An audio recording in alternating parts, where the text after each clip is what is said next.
در دهه لوچاب نزدیکی دوشنبه پناهگاه سگ‌های به‌صاحب راه امید واقع است. خانه‌ای برای بیش از 250 حیوان نجات یافته. در اینجا هر کس را با عکاسی شادیانه و جنبانیدن دم پیشواز می‌گیرند. شاید صاحبانشان برگشته باشند. منظره دلخراش، باد خنک، پیش‌حیوان‌های ساده، 16 ولیر و چند هلچه. سگ‌ها برای گرم شدن به همدیگر جفت می‌شوند. این سگ‌ها قربانیان خیانتند. مثل اخلاط پرتافته شده، زیر ماشین مونده، لطوکوب شده یا از سگ جنگ‌ها بیمدار گردیدند. ذات‌های تازه نیز هستند: پیتبول، علبای، چوپان سگ، خسکی و غیره.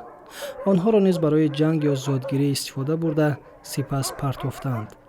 سگ‌های بیزاد نیز هستند که در کوچه‌ها زیر ماشین ماندند یا از جانب جلادان زهرآلود کرده شدند. همه آنها واکسین گرفتند و اکثریت عقیم‌سازی یا خود استریلیزاسیون شدند. زندگی آنها به دوش 4 ولنتیار و 2 کارگر است که هر روز آنها را خوراک می‌دهند، طبابت می‌کنند و به آغوش می‌گیرند. یک سگ را ماشین زد. 2 ҳафта пӯчаш касагӣ буд. ба пӯчаш касагӣ ису мерафт. Сумера ба ора балиса бурдем, клиникаша пӯча қипча ампутация кардам. Ампутация кардам ба ҷо овардем нигоҳбин кардем. خانچه‌ها و ولایرها برای همه کفایه نیستند. در وقت باران یا برف، سگ‌ها زیر پیش‌حیوان به همدیگر چسبیده غنچه شده می‌خوابند. بسیار سگ‌ها بیمار می‌شوند و طبابت را نیز خود کارگران به دوش گرفتند. با مصلحت بایتارها دارو می‌دهند و سوزن دارو می‌گذرانند. تنها در حالت‌های وزنی به نزد دکتر می‌برند چون مبلغ و وقت نیست. در زمستان بیماری‌ها برای حیوانات ضعیف مخصوصاً خطرناکند.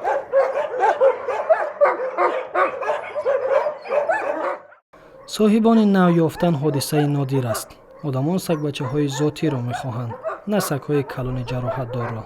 بعضن پیتبول و علبای را می‌خواهند، اما اکثرا آنها آدمان شبهه‌ناکند. کارمندان شبکه‌های اجتماعی خواهشمندان را سنجیده بعد می‌توانند به آنها سگ دهند. چند پیش یک پیتبول را با مبلغ 500 سومانی از یک کس خریده گرفتند. تمام بدنش پر از جراحت جنگ بود. تمام راه ناله می‌کرد، ولی متاسفانه زنده نماند. اما چندی از مادین سگ‌ها را که پس از تولدهای زیاد به ورم و آسیب بچه‌دان گرفتار شدند جراحی کردن نجات دادند. به نزدیکی سگ بچه‌های 2 ماهه‌ای که زیر ماشین مانده بود و استخوان‌هایش بیرون برآمده بود جراحی را پس سر کرد و حالا برای بردمی مبارزه می‌برد. پناهگاه آینه جامعه است.